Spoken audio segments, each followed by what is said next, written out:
नेवासा तालुक्यातील जायगुडे आखाडा येथे राष्ट्रसंत गुरुवर्य श्री भास्करगिरीजी महाराज यांच्या प्रेरणेने श्रावण मासानिमित्ताने हनुमान मंदिरामध्ये आयोजित त्रिदिनात्मक अखंड हरिनाम सप्ताहाची सांगता श्री क्षेत्र देवगड संस्थानाचे उत्तराधिकारी स्वामी प्रकाशानंद गिरीजी महाराज यांच्या काल्याच्या कीर्तनाने दहीहंडी फोडून भक्तिमय वातावरणात करण्यात आले।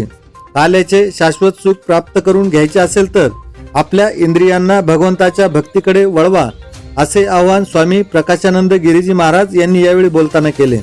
अखंड हरिनाम सप्ताह सोहळ्याच्या प्रसंगी स्वामी प्रकाशानंद गिरीजी महाराज यांच्या समवेत शोभायात्रा मिरवणूक काढण्यात आली।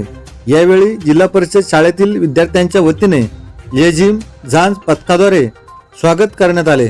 वाड्या वस्त्यांवरील महिला भाविकांच्या वतीने सडा मार्जन करून व रांगोळ्या घालून संत पूजनाद्वारे स्वामी प्रकाशानंद गिरीजी महाराजांचे स्वागत करण्यात आले। यावेळी झालेल्या काल्याच्या कीर्तन प्रसंगी पारायण सोहळा कमिटीच्या वतीने स्वामी प्रकाशानंद गिरीजी महाराज यांचे संतपूजन पुष्पहार घालून व वस्त्र देऊन करण्यात आले।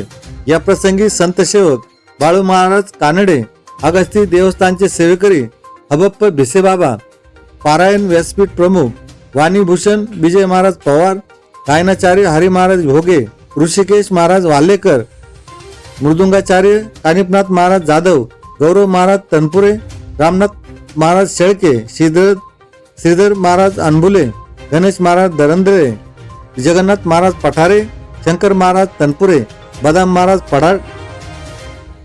महाराज पठाडे, दादासाहेब गांडाळ, भाजपचे जिल्हा उपाध्यक्ष ज्ञानेश्वर पेचे, शंकर बाबा जायगुडे यांच्यासह पंचक्रोशीतील भाविक मोठ्या संख्येने उपस्थित होते।